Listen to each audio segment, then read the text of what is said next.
All right. Picking up where we left off. 7 minutes into labour market and looking at how we derive, mute that, how we derive labour demand. Yeah. The first half of the course was About here, I think we the number of wins they produce. So you want to ask, how many wins will a player add to my team? And the value is how much more money I'll make per win they add. Okay? The worst basketball teams do not make as much money as the best basketball teams. So basically, by hiring a player, I'm asking how much will that player increase my wins? That's their marginal product. And what's the value of a win? The price effectively is how much profit I'll make per additional win. And that's the marginal product of the additional basketball player. Okay? So for example, LeBron James makes about $32 million a year. LeBron James is the best, not necessarily the best player right now, but over the last 20 years, the best player in basketball. Some would argue the best ever. He makes about $32 million a year. Okay? It's a lot of money because his marginal product is enormous. He's a great player, and the additional wins are valuable in terms of additional advertising, attendance, etc. Now, other players don't make as much. How many of you have heard of Nate Robinson? Okay, good. I always like to see, mostly gender biased. I saw one woman shake her head. Hopefully there's more. Okay, sorry for the gender biased example. But Nate Robinson is one of the shortest players in NBA history. He was 5'9", shorter than me, in a world where the typical player is about 6'6", 6'7".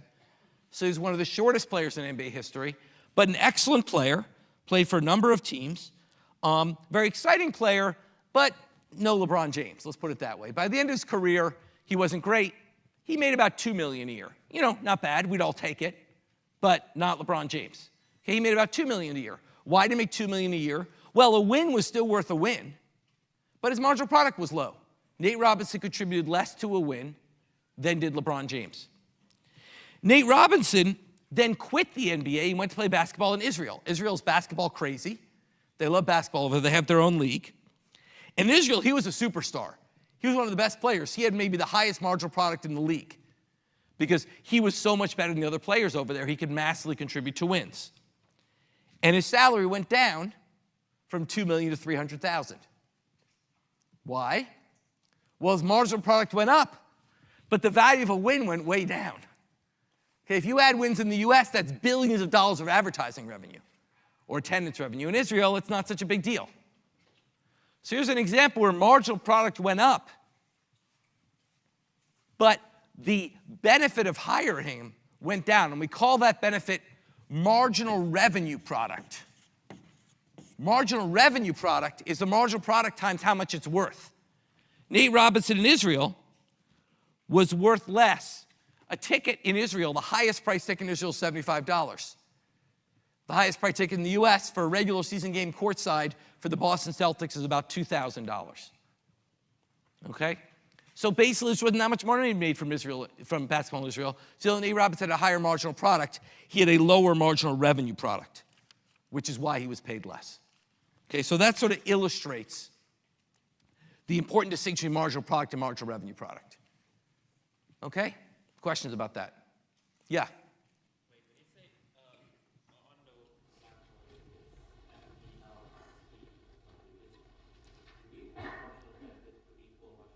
Well, the firm, this is a positive statement, not a normative statement. We want is a normative statement. The firm, when they optimize, they set, optimization involves setting marginal benefits equal to marginal costs in every state of the world. Optimization for consumers, optimization for firms. I just said, well, instead of deriving this, you could derive this also from firm optimization. I just did a shortcut. I said the marginal benefit of hiring another unit of labor is this, the marginal cost is this, you set them equal. That's the firm optimization decision. Okay? All right. Now, that's labor demand. Capital demand looks exactly the same. The cost for capital, the marginal cost, is the rental rate.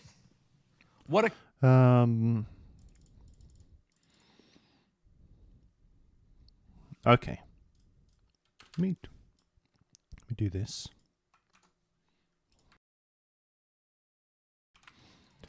And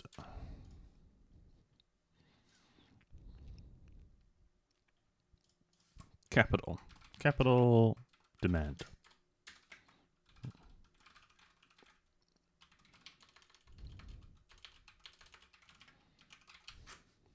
Cost for rental. Right, yeah. The Marginal cost equals rental rate. cost for capital, the marginal cost is the rental rate. What it costs for rental unit of capital. The marginal benefit is the marginal revenue product of capital, which is the marginal product of capital times marginal revenue. Marginal product of capital. Okay, so like how much more product you're able to make for a given increase in capital.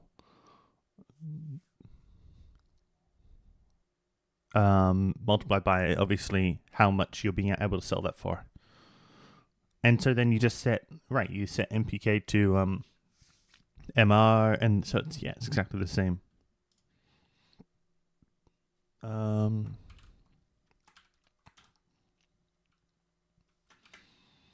Is there a way to have a multiply here without it always spawning two asterisks? MR.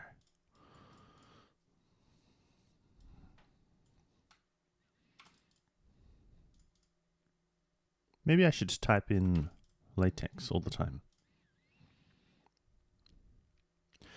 And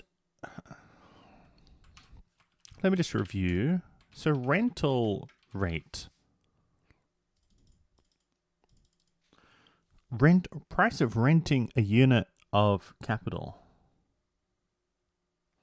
I don't really understand this. Because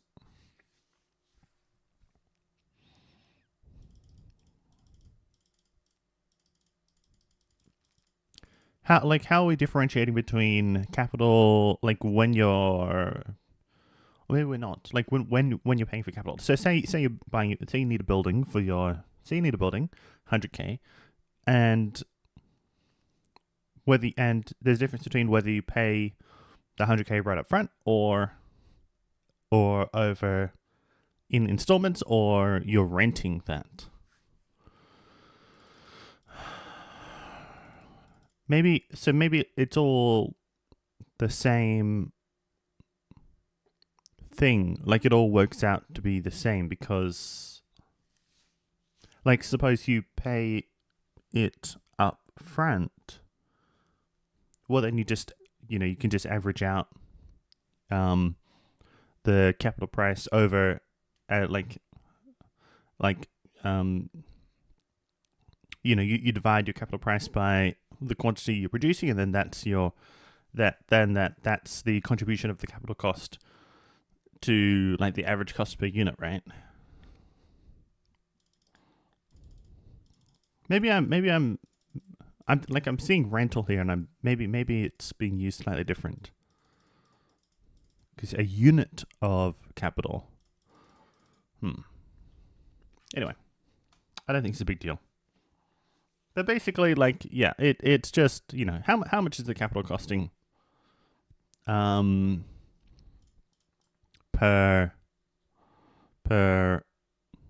unit, really, for whatever you need. That's the benefit. Yeah. Now, this is just harder to, theoretically, we're done. Conceptually, it's a little harder for two reasons. First of all, as I said, it's hard to think about capital as having a wage rate. But once again, we think about capital, think about renting a machine every period. So just like hiring a worker is essentially renting the worker. We think of hiring a machine as renting the machine. And we'll come back to that. Okay.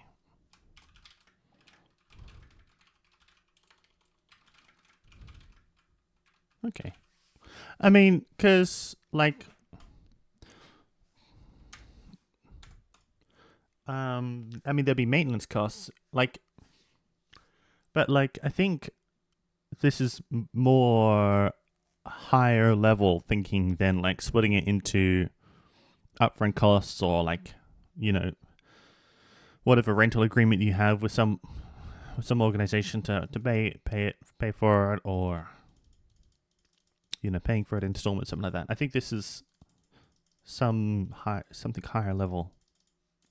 But R is Anyway, the price. so I'll come back But to that. also hard to think of is what's MP? Essentially, it's just like, all we need to remember, it's just like, okay, how much is the capital costing you? Yeah.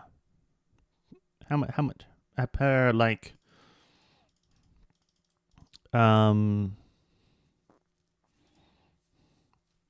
per like unit of capital. Just how much is that unit costing? PK.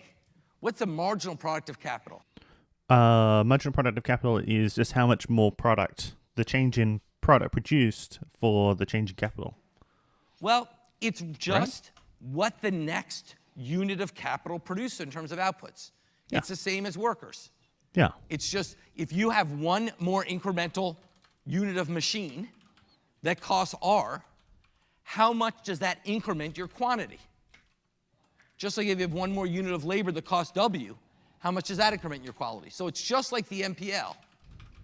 It's the effective quantity of the marginal additional unit, in this case of capital. Okay? Questions about that? Okay, that's all pretty straightforward. It is capital. Capital? Damn it. Capital. Because there's capital and there's capital. Capital. Oh my god. Capital. Oh, it is A for expenses. Oh no. And it's O for places?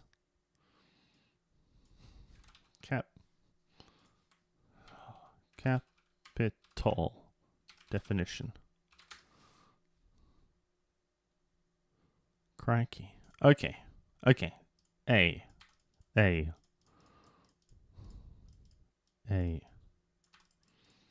Capital. The more interesting part of today's lecture is thinking about the supply side. And we're going to start today with labor supply.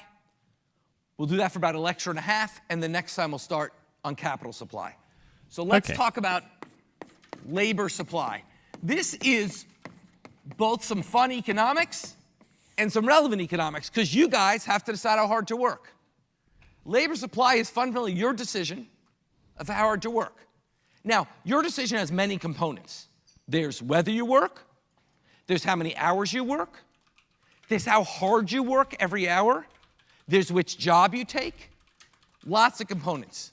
Okay, we're going to simplify things here into one decision, which is how many hours you work. Okay, so imagine you're sort of deciding, you're going to work, just deciding how many hours to work.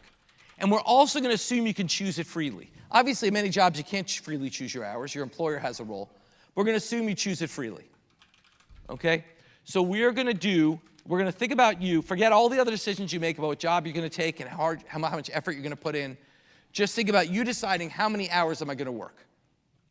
Okay, and we're going to think about the economics of that decision. Okay, so we're trying to decide how many. Hold on. Assume you can choose how many hours you want to work freely. Choose your hours. And we're also going to assume you can choose it freely. Obviously, in many jobs, you can't freely choose your hours. Your employer has a role. We're going to assume you choose it freely. Okay? So we're going to think about you, forget all the other decisions you make about what job you're going to take and how much effort you're going to put in. Just think about you deciding how many hours am I going to work. Okay? And we're going to think about the economics of that decision. Okay, so we're trying to decide how many hours H an individual wants to work. Okay? How do they make that decision? Well, on the one hand, the more they work, the more shit they can buy. Okay, the more hours you work, you're in a wage per hour, and so you can buy more stuff, and we like stuff. Okay, more is better.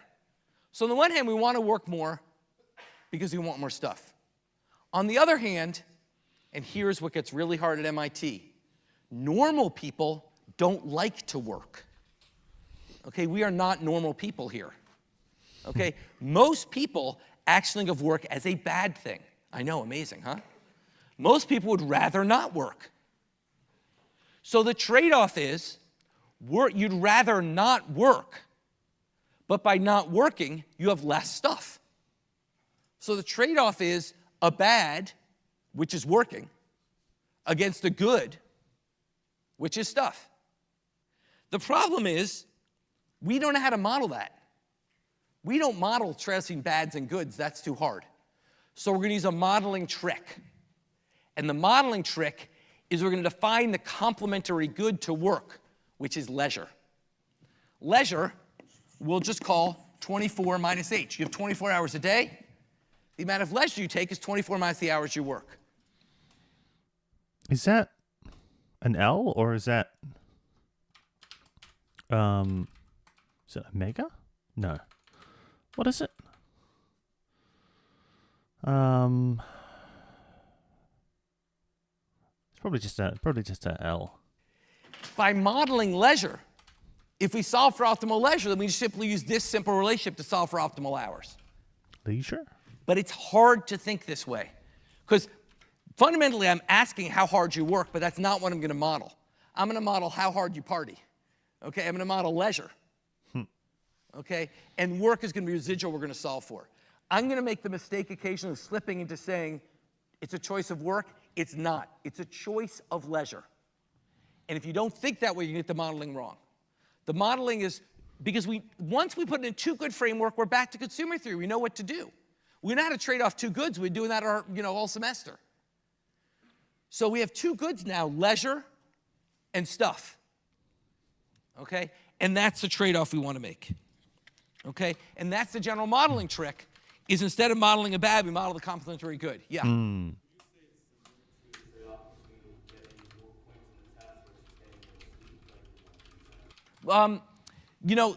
That is, yes. That is a similar trade-off if you think about sleep as leisure.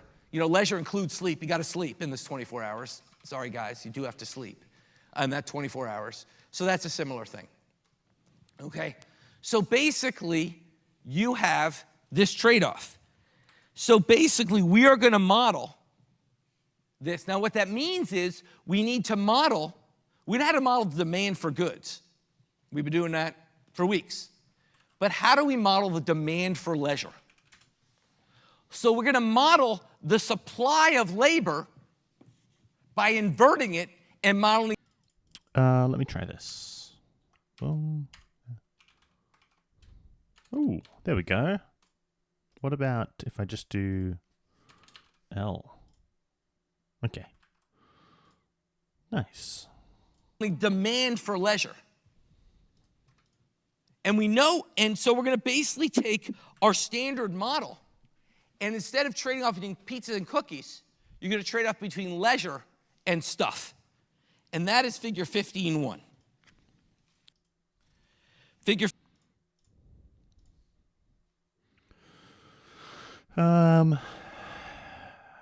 Price of consumption. 1. Consumption.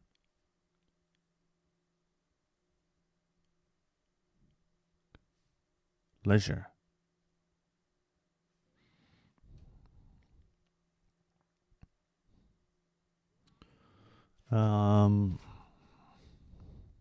Right. 24 leisure means no stuff.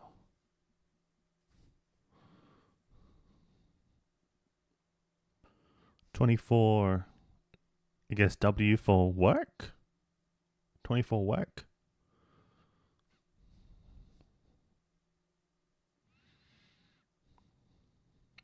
Means no leisure. Slope of budget constraint. Oh.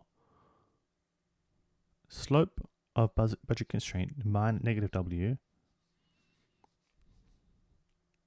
Well, yeah, it has to be. Yeah, because 24 is our budget constraint. No more hours in the day. Okay. Can I do that? Thank you.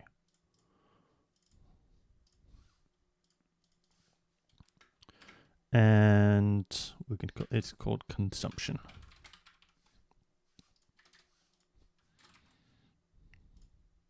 You're 15.1, and I've put all the stuff in one graph instead of walking you through it.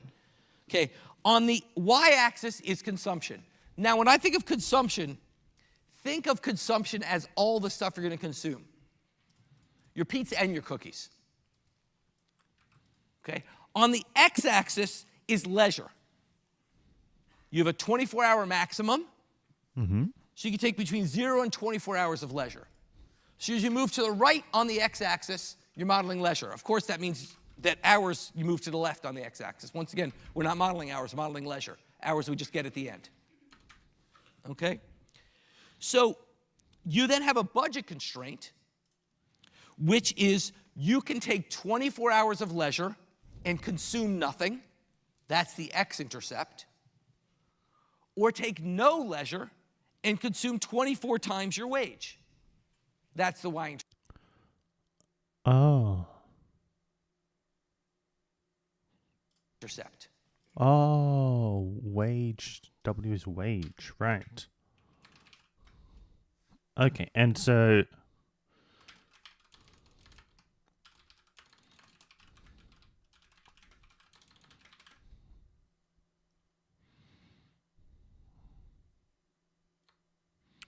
Okay.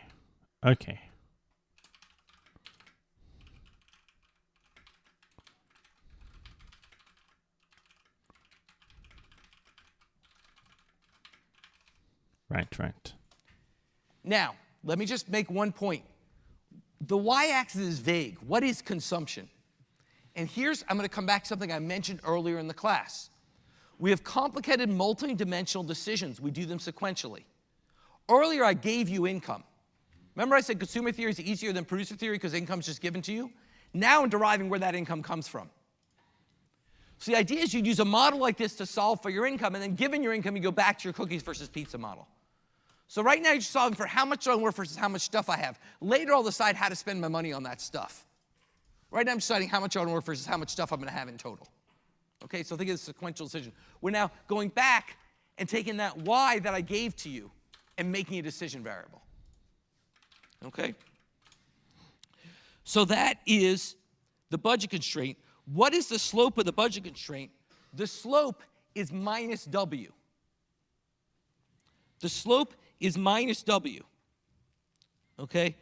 I'm sorry, we're going to make one other assumption to make life easy. We're going to assume that the price of consumption goods is 1. That is, there's some aggregate consumption good you're buying with a price of 1. This is a trick we call making a numeraire good. It makes life easy. Otherwise, we'd have to track the price of consumption throughout. Remember when we did pizza versus cookies? You need to track the price of pizza versus the price of cookies, not ratio. By setting PC to 1, we no longer have a ratio to track, just a level. So the slope of the budget constraint is then, instead of being minus W over PC, it's just minus W. Technically, it's minus W over PC, right? It's the slope of the budget constraint. But we're setting PC to 1. Okay? So the slope of the budget constraint is minus W. What does that mean? That means that the price of leisure is the wage. Yeah. In what sense is the price of leisure the wage? Why is the wage the price of leisure? Because it's the opportunity cost. Yeah. Because you're not earning it. Which we call opportunity cost. Because this is why economics is annoying. Coffee time.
Okay. Because now every time you sit down to watch TV, I want you to realize you are paying something to watch that TV. You're paying the opportunity cost of not working.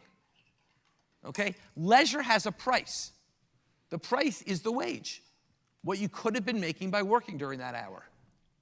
So the price of leisure, leisure's a good just like cookies are a good. It's a good with a benefit in that it makes you happy and a cost in which you have to pay for it. Here you don't pay explicitly, I don't charge you to watch TV. You pay an opportunity cost, which is you're not working.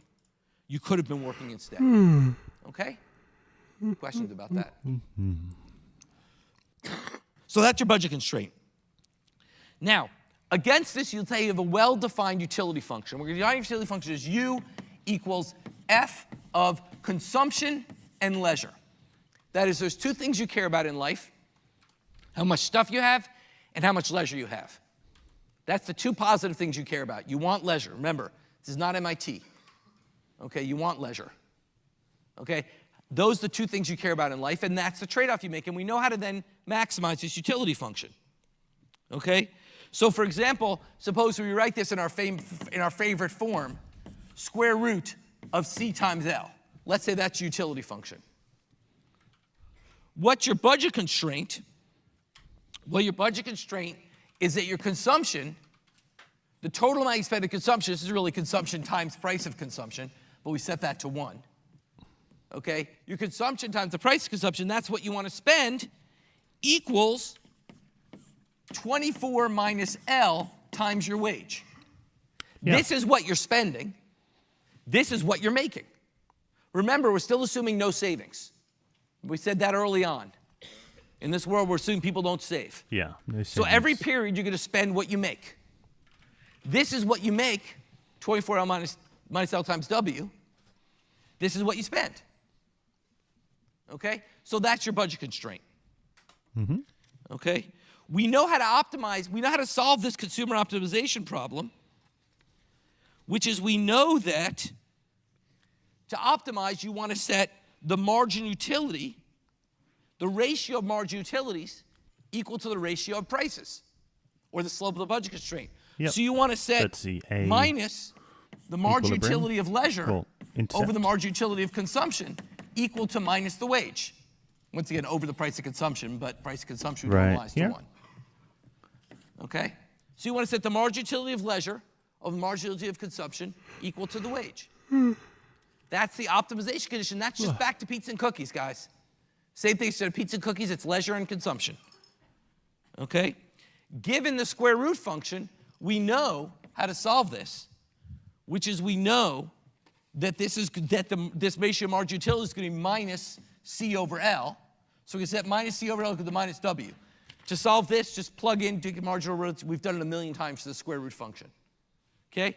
So that's your optimization condition, is that minus C over L equals minus W.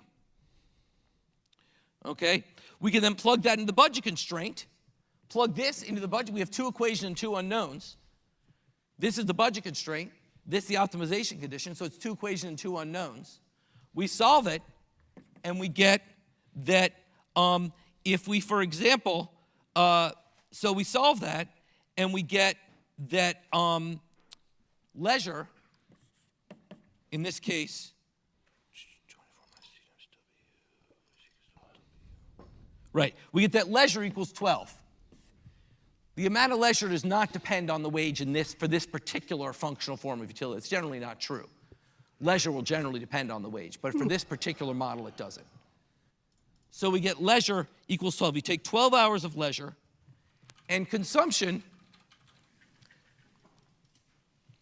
Did I do something wrong? 1 second, sorry.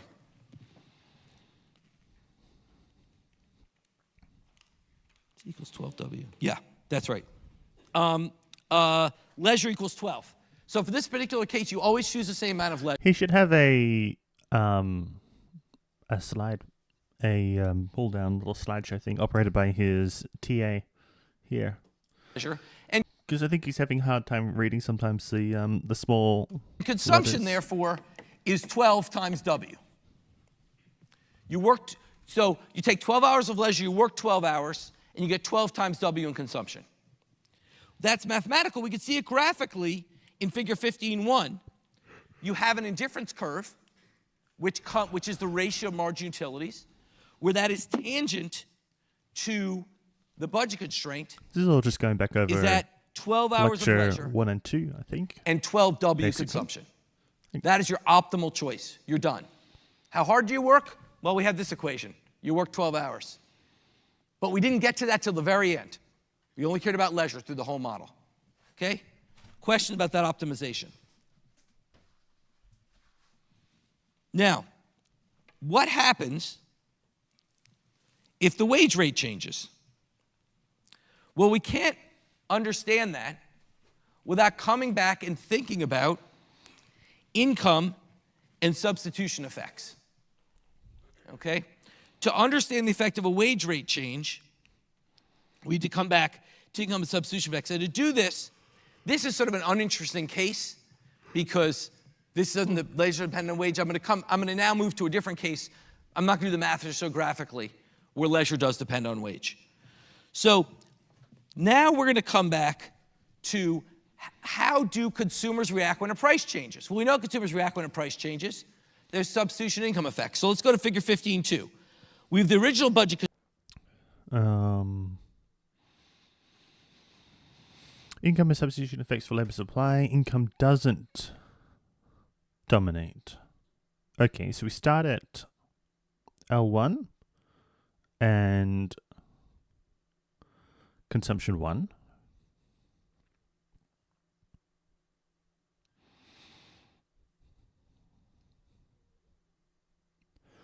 And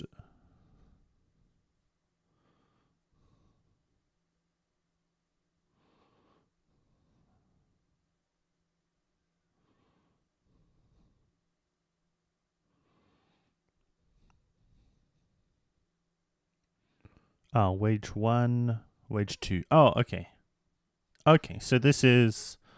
Okay, so there's one wage change between wage 1 and wage 2. Wage is increased. And there's two effects. One is that... So the substitution effect...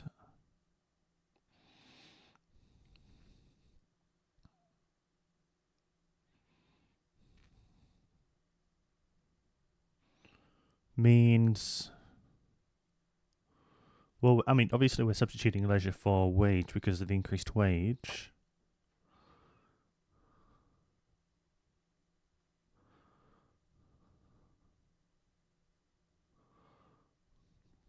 But then there's an income effect the other way because, well, because we're, I mean, because we're willing to,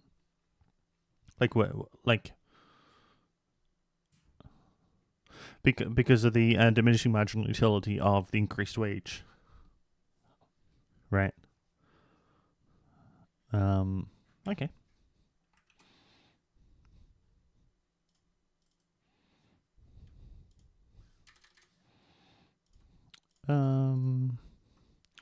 Example. Wage increase. Constraint, 24 times W1. And let's say the wage now rises to W2. The wage rises to W2. Okay? The budget constraint pivots outward. Please spell leisure again. Leisure. You have the same consumption, which is 0 if you don't work. But with every hour of work, you get more consumption. The slope is steeper. What effect does that have on how hard you work? Don't look at the graph for a second. If I said to you, hey, the wage went up, you're going to work harder or less hard? Most people would say, what? What'd somebody say? Tell me what you think. Yeah. Why? Fascinating. Okay. Most people would say the opposite, actually, which is, gee, I can make more, so I'll work harder. There's a more return to work. But you've also given a sensible answer too, which is, let's imagine I needed $1,000 to buy a computer. If my wage just went up from $20 to $40 an hour, I need to work less hours to buy that computer. What you've just illustrated is that when it comes to labor supply, Giffen goods are not rare. okay? When we did income and substitution effects, remember, the substitution effect All right. always... Giffen good. The income effect dominates the substitution effect. You find that higher price leads to more demand.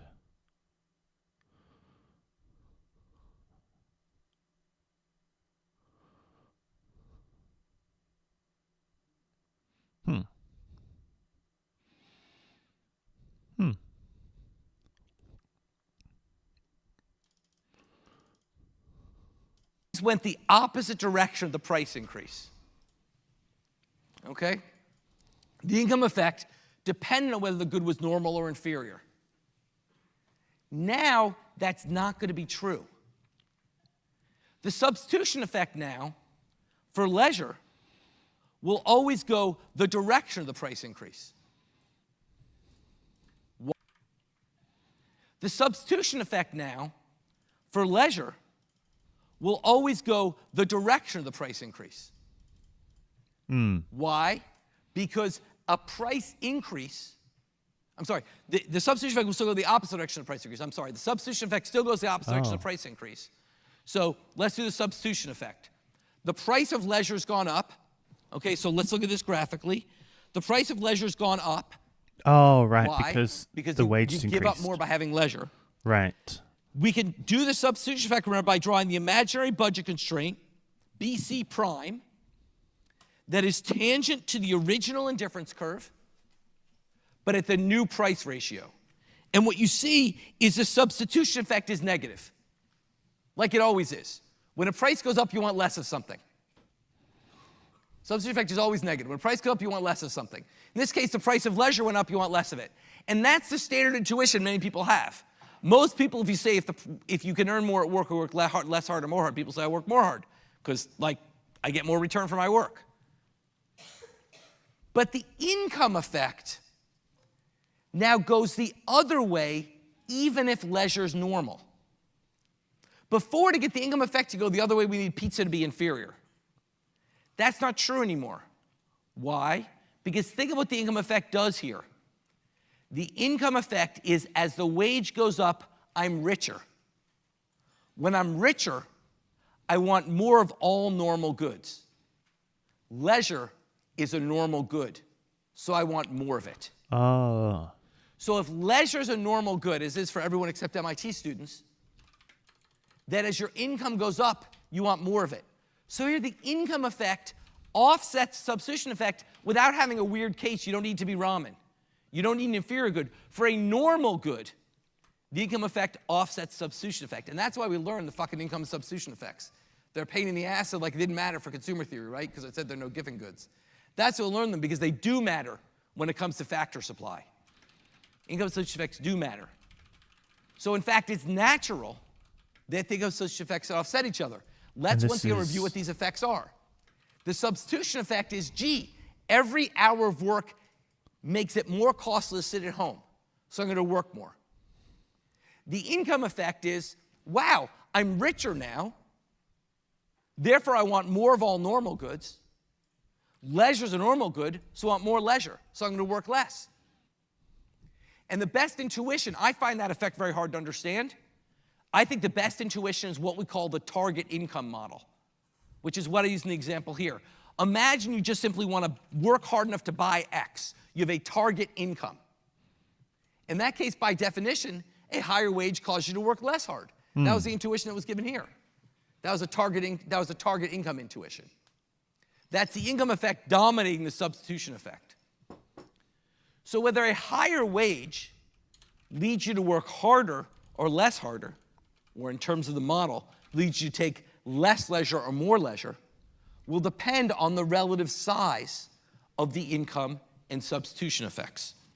So in figure 15.2, leads you to work harder or less harder, or in terms of the model, leads you to take less leisure or more leisure, will depend on the relative size of the income and substitution effects. So in figure 15.2, we've got a substitution effect that's larger than an income effect. Therefore, leisure overall goes down. The higher wage causes you to take less leisure and therefore to work harder. But in figure 15.3, we have the opposite. We have an income effect that dominates substitution effect. Therefore, a higher wage causes you to take more leisure, not less. Think about this, this is a Giffen good. This is saying a higher price causes you to want more of something, right? A higher price of leisure causes you to want more of it. But it's not a weird case, it seems sensible. In fact, that was the... Okay, what's going on here? So we've got leisure 1, wage 1 at point A,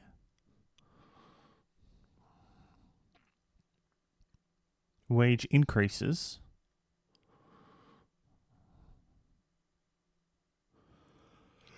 and wage increases, we have the substitution effect, trading leisure for wage, point B, but when you add on the income effect, trading wage for leisure, we get to point C. So we have a net increase in leisure and, in leisure and wage. Hold on, what?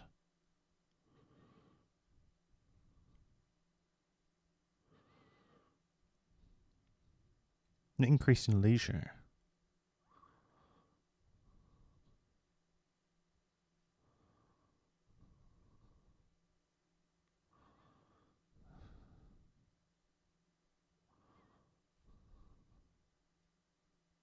And wage.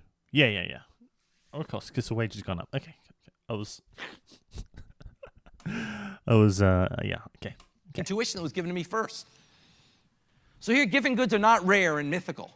They're real. Because the income effect, you don't need an inferior good. It's just a classic case. The income effect offsets the substitution effect. Yeah. Okay, let me pause there. That is a hard intuition.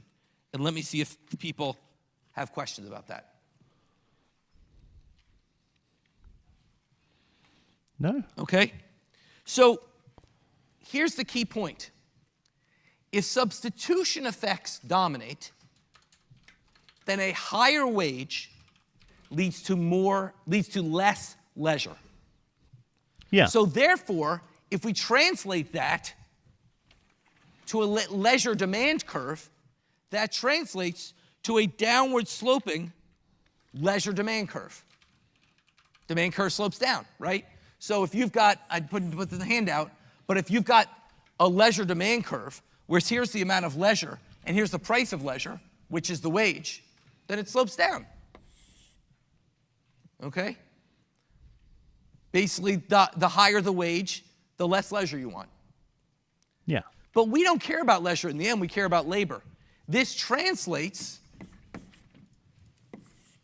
when we do labor to wage, to a rising supply curve. That as the wage goes up, you get more labor. So once again, we model this, but we care about this. We're talking about labor supply, remember, at the end of the day. That's what this part of the lecture is called. So what it's saying is if substitution effects dominate, we get the typical upward sloping supply curve we know and love. Indeed, Right.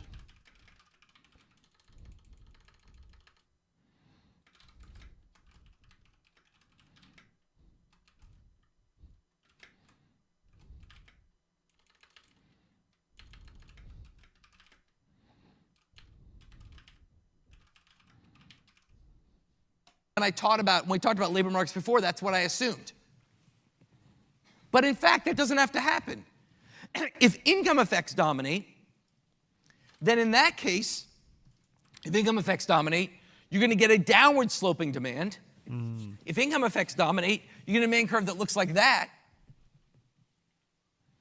And a supply curve that's backwards. You're going to get a downward sloping supply curve, which is pretty screwy.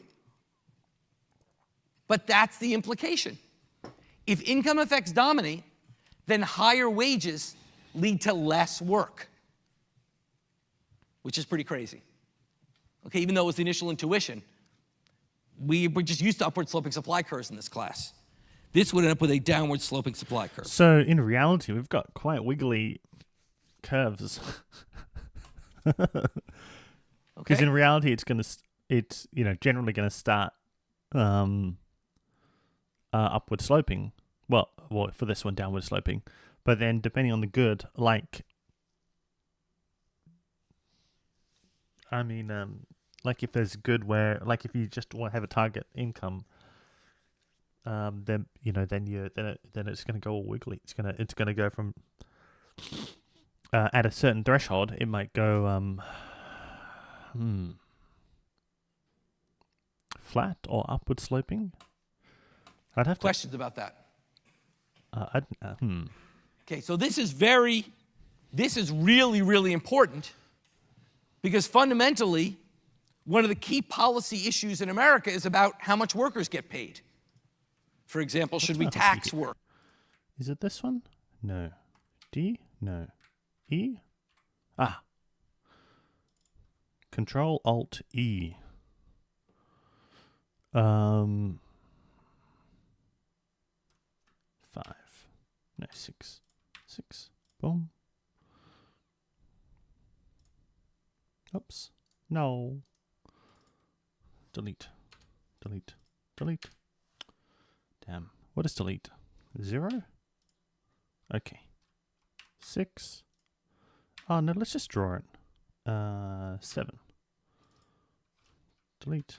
Why can't I delete this? Just hit. Whoops. No. No, 0. Okay. 7. Right, so we've got, make it a bit smaller. Oh, this will be fine.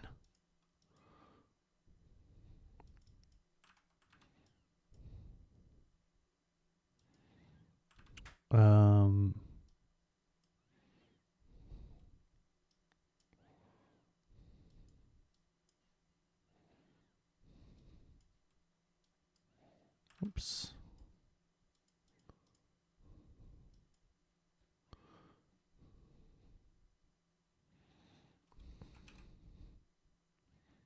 I'll just do that. Oh, do I need to do this? Yeah. I'll just do. Whoops. Undo. I probably don't need to do this. I'll remember it, but that's fine. Keep it in there for now.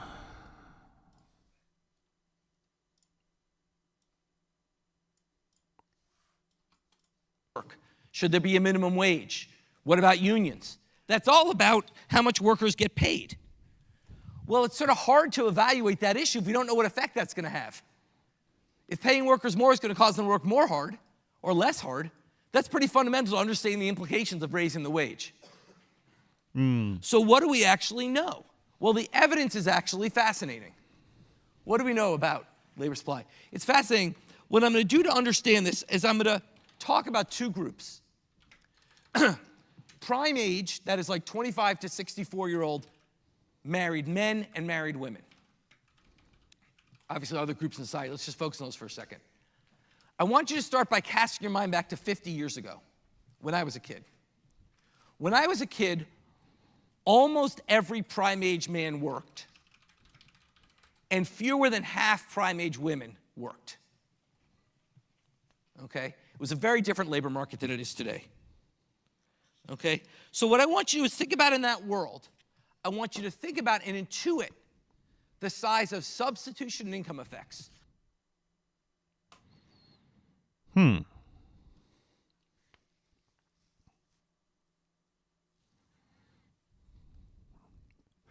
Well. So let's talk about married men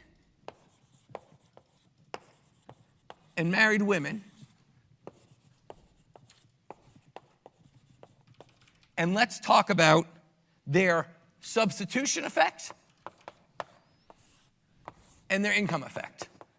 And I just want you to think about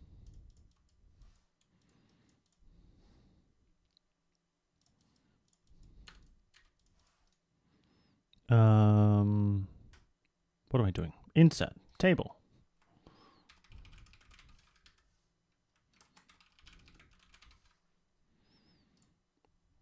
And put this down here.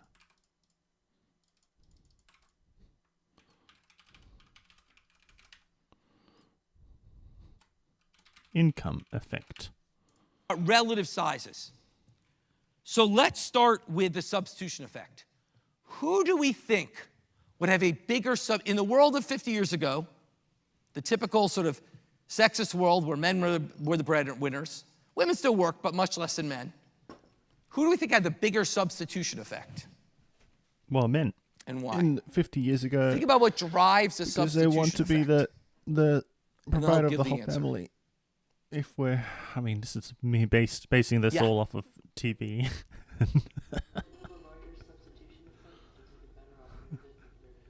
Well, not better is normative. There's an alternative. Men, there's no alternative. If you were a man, good Lord, you didn't spend time with your children. No man did that. And you couldn't go golfing because your friends were all working. Basically, men 50 years ago golfed and worked. It's kind of what they did. Okay? So basically, there's no substitution. You got to work. What else are you going to do? Women had alternatives. They were the primary child rearing, or even if they weren't, many women without kids just simply didn't work. That was an alternative. It wasn't viewed negatively socially, maybe not 60 years ago, but it was the alternative. So the substitution effect could be quite big for women because they have alternatives. So they can decide. Well, the substitution effect is big for men.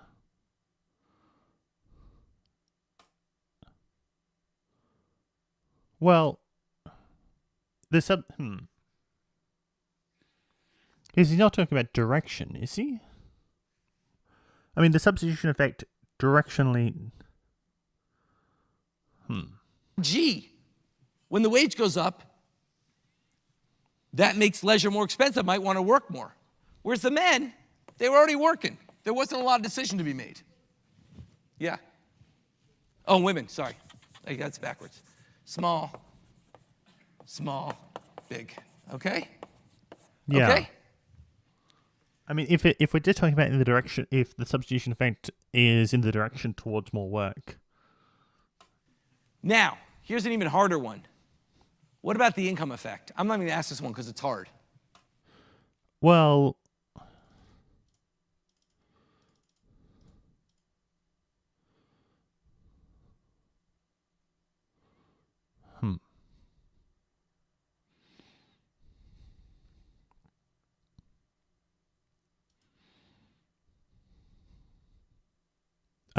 I mean, it depends on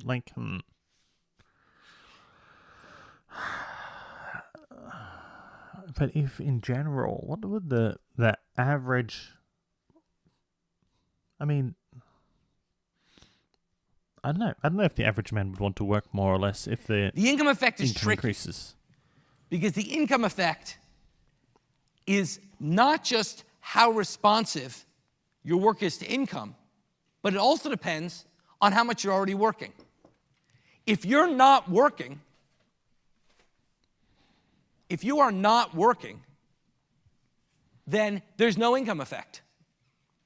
Because my income doesn't change when the wage goes up, right? So my income changes more the more I'm working. So the income effect is really, technically, it's measured as DL, or DH, DY, times Y0, times your initial income. Well, if you're women, many of them didn't work.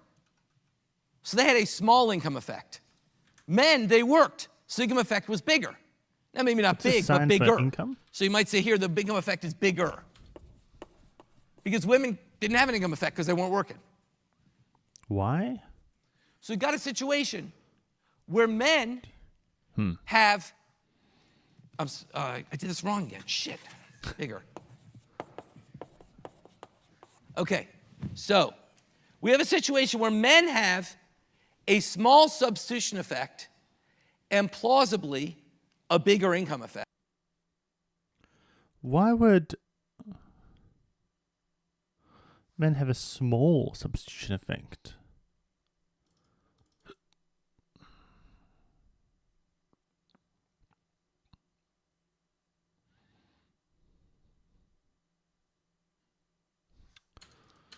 effect. Women have a big substitution effect and not much of an income effect. Based on that, what should be the relative shapes of their labor supply curves? Okay. Let's answer this. Okay, let me think about this. So the substitution effect is, if we're assuming it's in the direction of from leisure to work,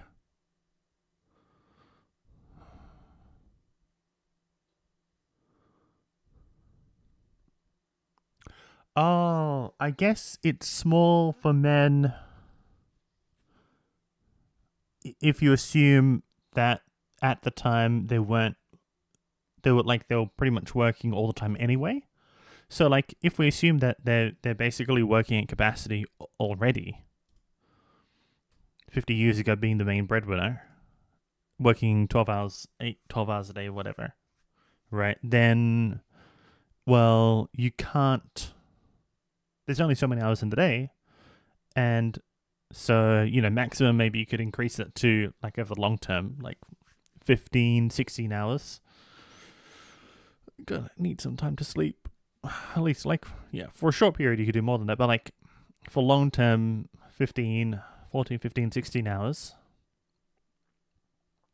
Compared to if women have a starting point of, like, 4 hours a day, then you can go from 4 to 16, so there's a bigger effect in that sense. Maybe, I'm pretty sure that must be what he's talking about. Like the potential substitution effect of increasing the wage. Whereas the income effect, the effect of an increased wage is greater the more you're working. Right, and so if we assume a starting point of, okay.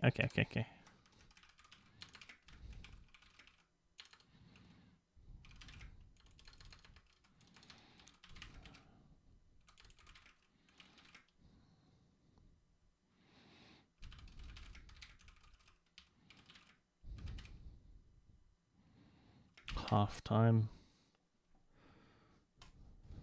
Whose labor supply curve should for sure slope up? Okay, so now let's answer this question. On that, what should be the relative shapes of their labor supply curves? The relative shapes of their labor supply curves. Well, because the substitution effect is small,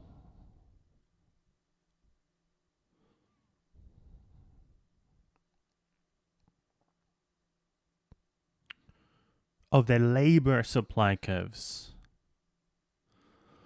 The relative,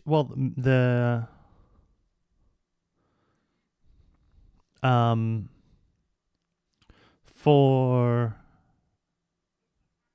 women's labor supply curve should be sloping up a lot more than men. Whose labor supply curve should for sure slope up, and whose would be more uncertain? Men's would be more uncertain, and women's should definitely slope up. Women's curve would slope up because the substitution effect would dominate. Men's, we don't know. Substitution effect small, the income effect might be big. It's certainly bigger than for women. We don't know. So in fact, we'd expect intuitively that women would have a strong upward sloping supply curve, and men we wouldn't know. Probably backwards. Yeah. Why isn't the income effect for men kind of small? Because they're going to work. It might be small. That's why it's saying it's uncertain. It's bigger, but still probably small. Okay? So we have for women a clear big, we'll call this 0. Okay, with a clear big substitution effect 0 here, we know which way it goes. Men, it's not clear. Well, what does the evidence say? The evidence exactly lined up with their intuition, which is women's labor supply curves were very strongly upward sloping. Women had fairly elastic labor supply. The elasticity of labor supply for a married woman was about 0.5. That is, for every 10% increase in wages, women were 5% harder. For men, it was approximately 0, maybe a little bit negative, but roughly speaking, 0. So basically, labor supply curve shapes comported with the intuition we get from theory. Now, what do we think has happened to the shape of women's labor supply curve over time and why? Hold on, let me pause that.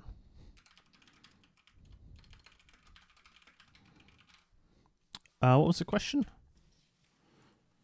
Now, what do we think has happened to the shape of women's labor supply curve over time and why? Well, it's become closer to the men's, much more uncertain because the women have gradually increased how much they're working.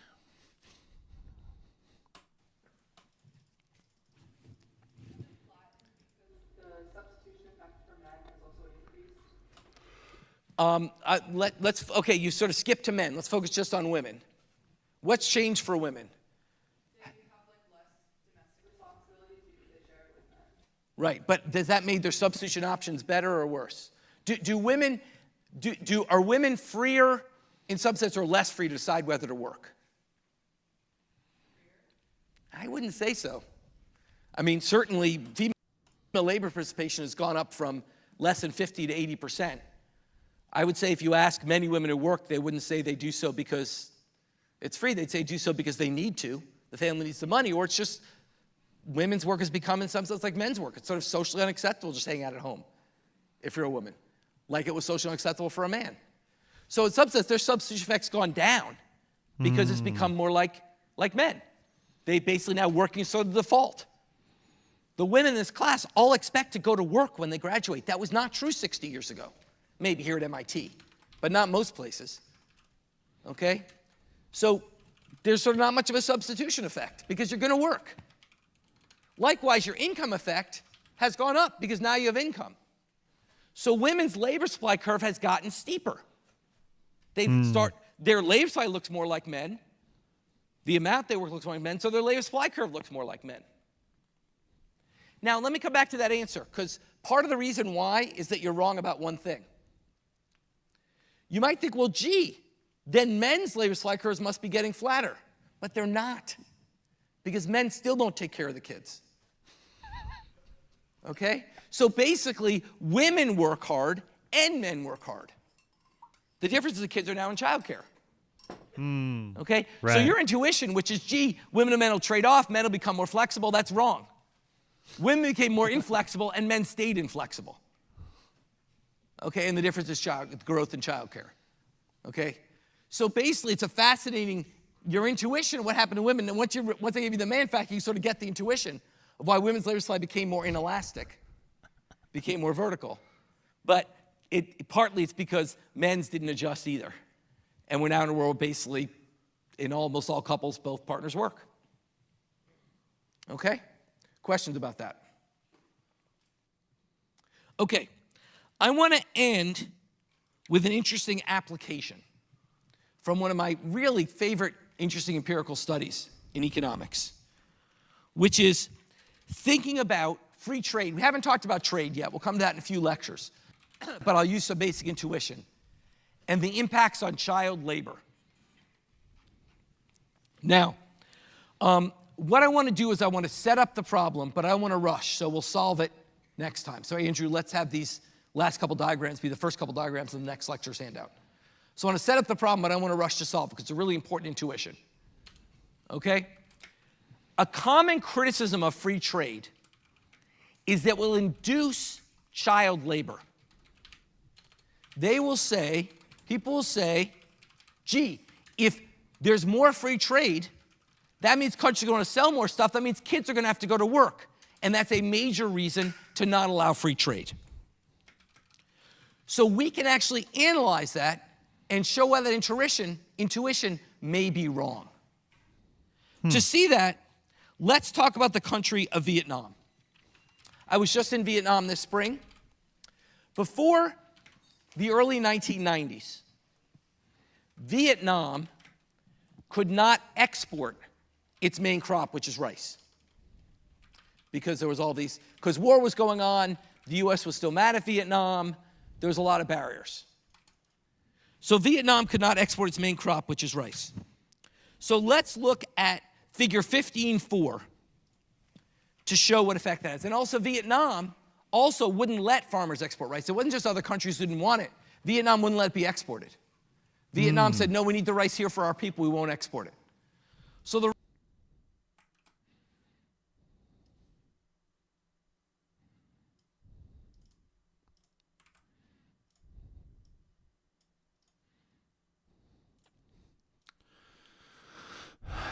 Okay, so rice export quotas in Vietnam. Nam.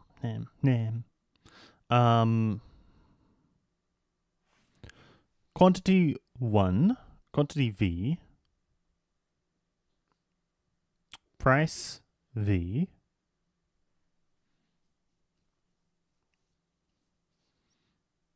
okay, and then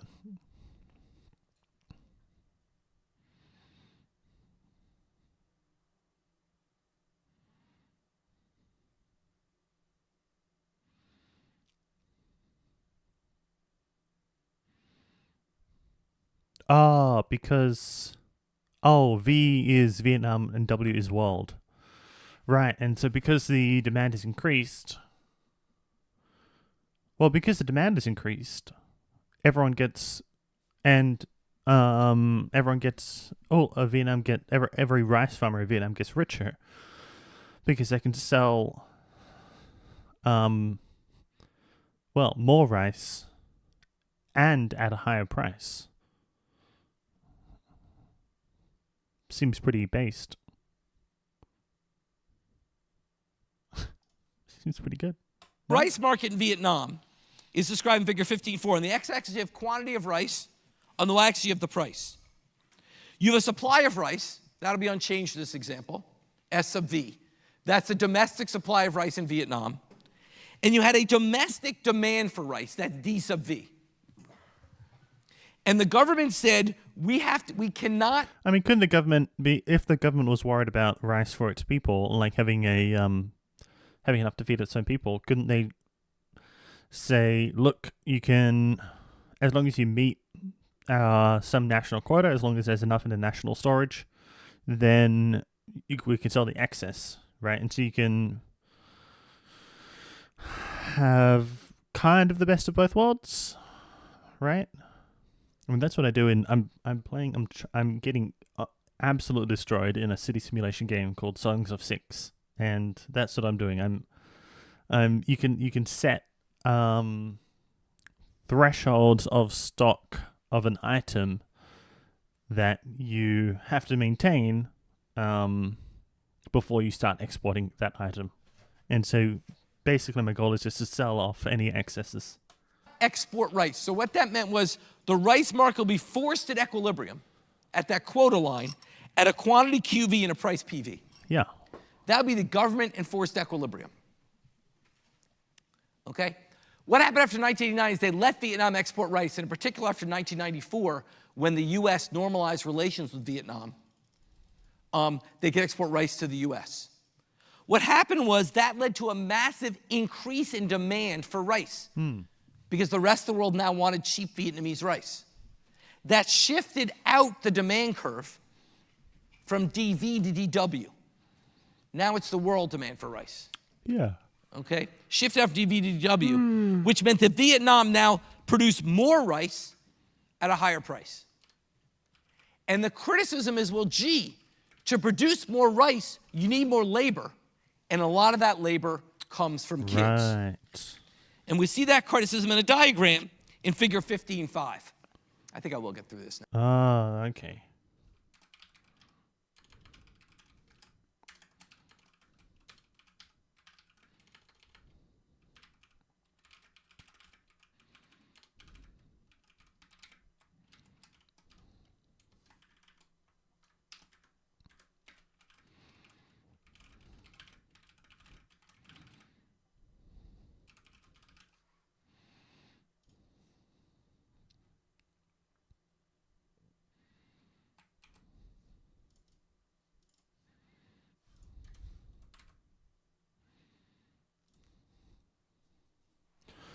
Okay, so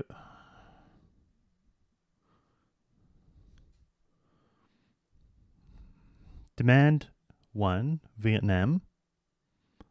Labor 1. Wage 1.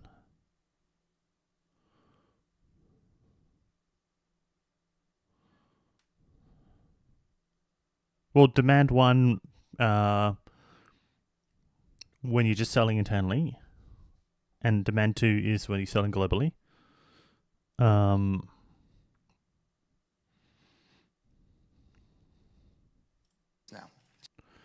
labor 1, yeah, okay. So labor 2. Oh, right. So labor. So point 2.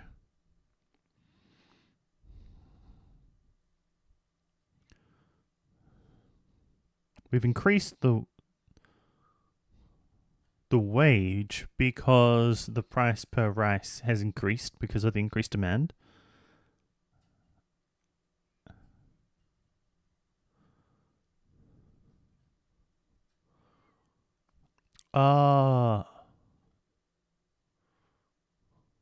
Labor. I think supply 1 must be like the original number of people in the initial number of people in the supply market.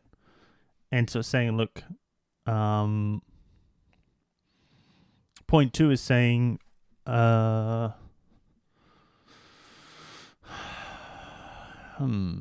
not. Let's Bear do with it. me.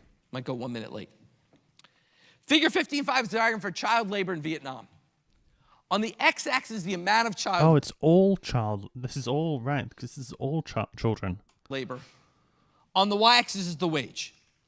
In pre-trade, we're in equilibrium with L1 kids working W1, working at a wage of W1. Now we have free trade. What free trade does is it increases the demand for labor. The price has gone up, so if you flip back to figure 15.4, you need more rice. Yeah. Q sub W is higher than QV. How you produce more rice, you have more workers. Some of those workers are kids, so that shifts out the demand for child labor from D1 to D2, Yeah. and therefore increases the amount of child labor from L1 to L2. And that is the story for why free trade increases child labor. What does it miss? What it misses is the price of rice also went up. And when the price of rice went up, what did that do? It made the Vietnamese richer. As an American, I was quite frankly, as someone who grew up during the Vietnam War, I was a little sort of afraid to go to Vietnam. What would they think of Americans? They love Americans. And their hero is Bill Clinton. Why? Because Bill Clinton normalized trade with Vietnam and let them sell their rice in America. And their wealth went up enormously. What do you do when you're richer? Well, you don't You make buy your kids more work. of normal goods. What's a normal good? Leisure, Your right? kid not working. People in Vietnam care about their Right. kids. They want the kids in school not working. So while it's true the demand for child labor went up, the supply of child labor decreased because people didn't want their Okay. So,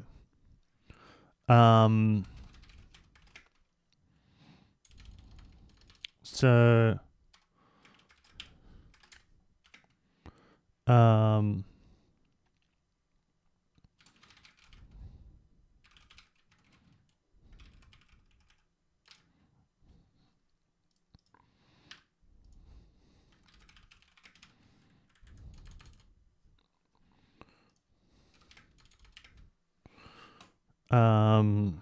right, because, yeah.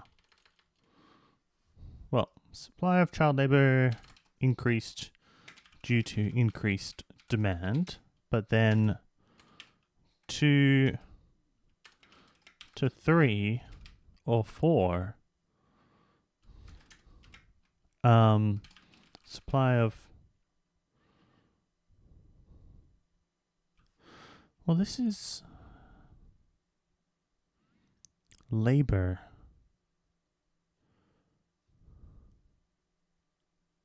Right.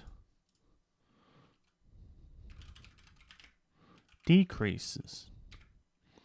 Because the price of rice made me's richer, and as you get richer you want more of normal goods, and leisure is a normal good.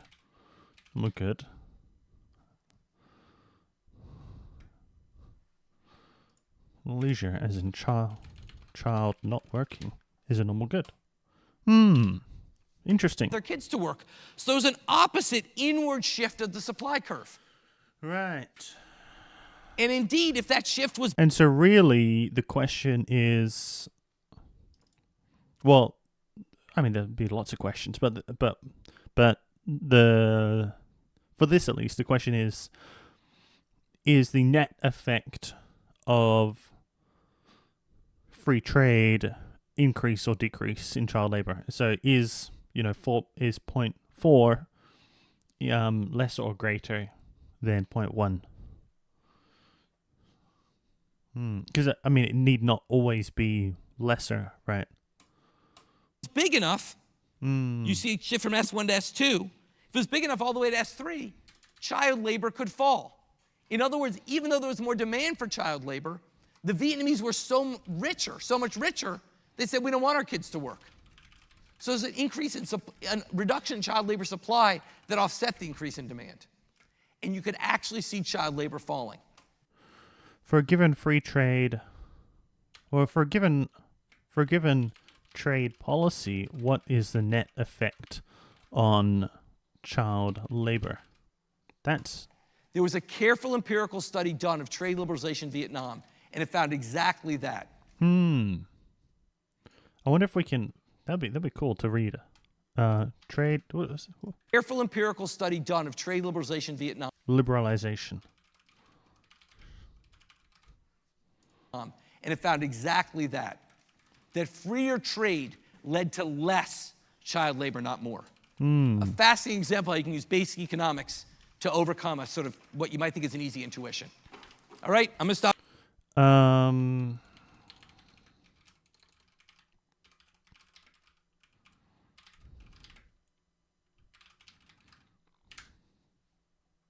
That's really cool. Well, let's see if we can find this, but I'll put this in for now. Input.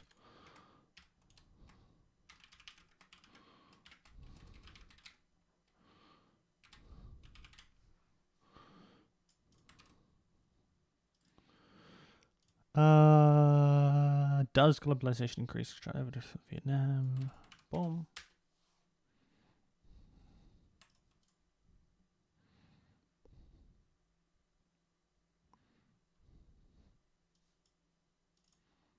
PDF. Save. Hold on.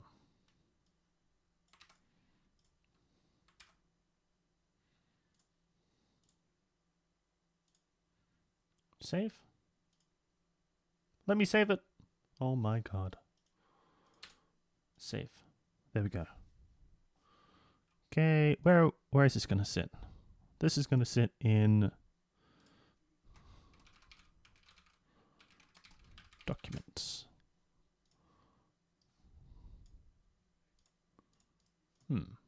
Oh, still downloading? What?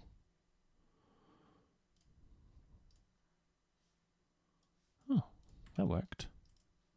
Why don't I see it in here?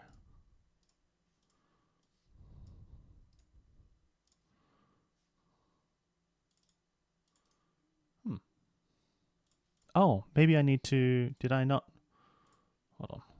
Hold on. Ah, okay. Okay.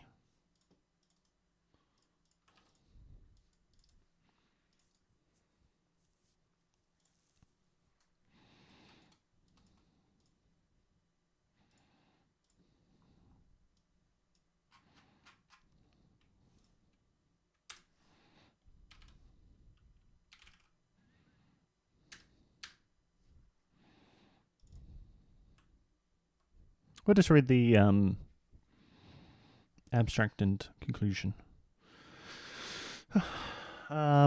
This paper considers the impact of liberalized trade policy on child labor in a developing country. While trade liberalization entails an increase in the relative price of the exported product, trade theory provides ambiguous predictions on how this price change affects the incidence of child labor. In this paper, we exploit regional and intertemporal variation in the real price of rice to examine the relationship between price movements of a primary export and the economic activities of children. Using a panel of Vietnamese households, we find that reductions in child labor are increasing with rice prices. I feel like you could have said that better. Can you just say, we find that child labor is decreasing as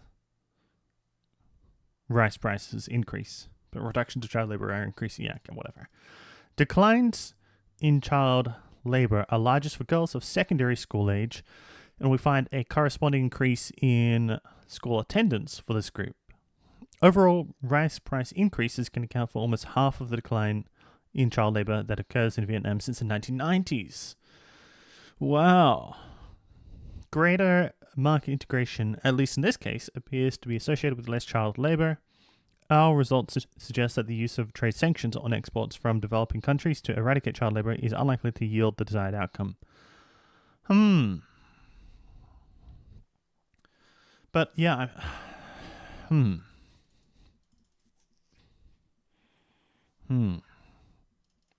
This seems like very tricky to generalize. So, yeah. This might be this actually might be a good one to properly read. Let me read. We're not going to do it now though, but I'm curious how many households.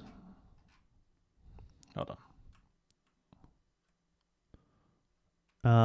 They measured theory motivation.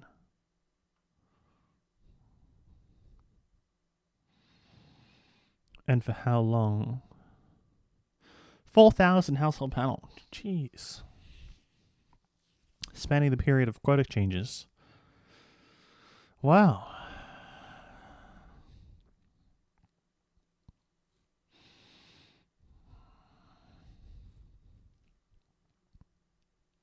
Wow.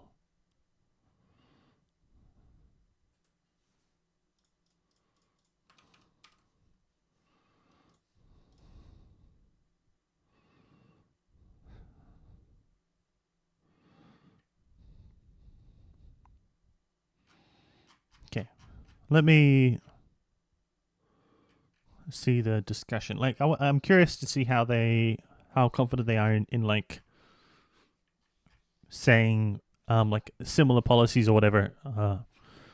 Like, because like the question is like for another country, what should our approach be, right? And it's not necessarily the case that the income effect should be greater. Well, that the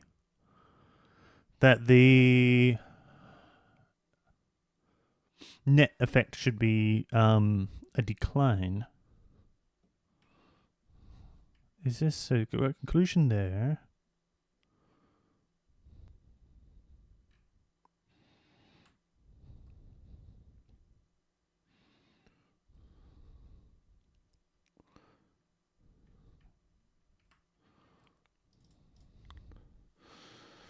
Um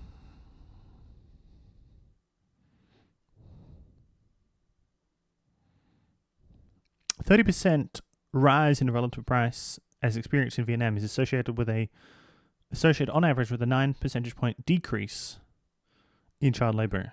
Thus, rice price increases can account for 45% of the decline in child labor experienced in rural Vietnam. Wow. However, child labor actually somewhat increases in urban areas where households are exposed to rice prices as consumers. Interesting. Huh. They cannot take advantage of rice price increases, producers, or agricultural day laborers. I guess there'll be a whole lot of other like complications if you tried to have like a cheaper national price and then a higher export price, right? Because like you'd have to protect against people buying and reselling. I mean, you can make laws for that, but like that's all just extra enforcement.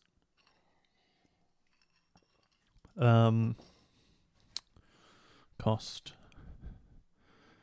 In considering the mechanisms through which rice prices affect child labor, our results suggest that the household better endowed with land experience larger reduction in child labor when rice prices increase.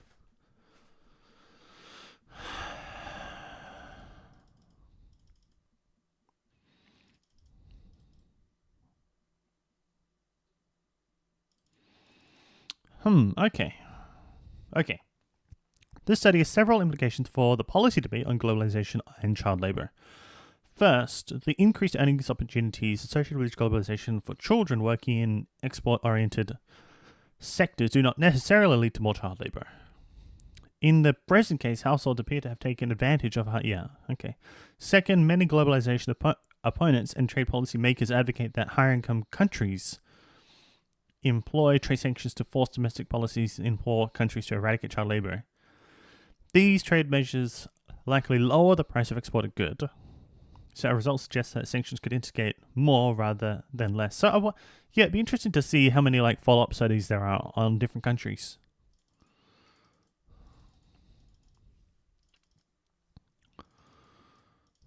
These modeled by Range in 2001 trade measures not only lower the returns to child labor but also adversely affect adult income.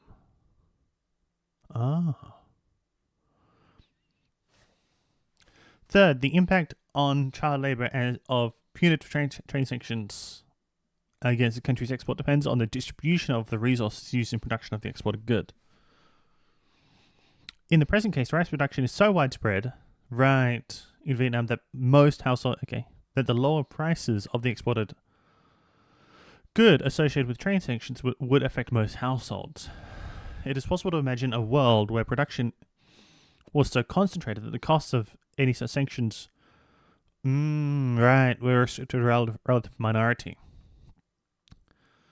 Because they were saying sometimes for the consumers, they couldn't take advantage of the high prices. Child labor increased, and so like if it's only a minority, then for the majority it would increase. Finally, the sign of the effect of international market integration on local prices is obviously of great importance. Integration lowers prices of import competing goods.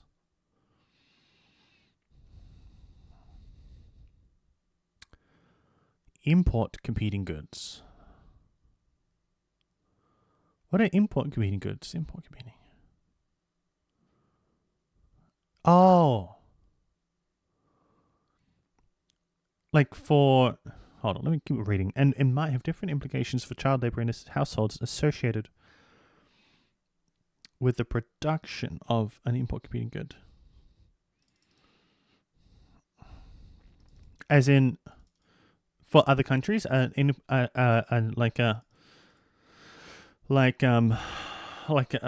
country that is importing from Vietnam, rice from Vietnam, and rice from another country, then the Vietnamese rice is a competing good as an import,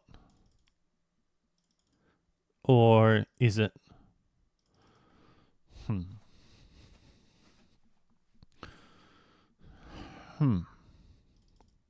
not quite sure. What that means. However, as in the present case, most child and adult labor in poor, relatively unskilled labor-abundant economies occurs in either non-trader sectors or export-oriented sectors. Okay, so I think I think this is from the Vietnamese perspective. So like, I'm not sure, but I mean this makes sense. It's export oriented sectors. Integration leads to higher prices in the export sectors. Okay, I think I'd have to read the whole paper. I don't really understand. But that's really cool. And it would be so cool to look at to find other studies on other countries. Delete that there.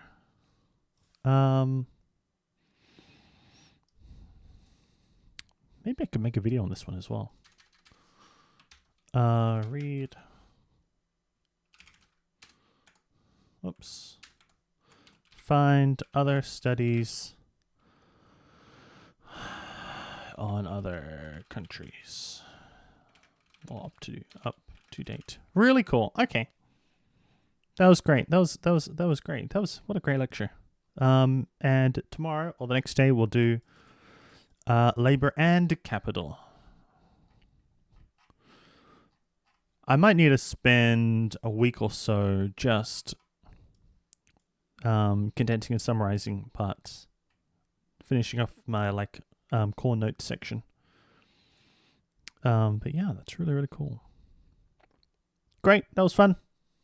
Catch you later.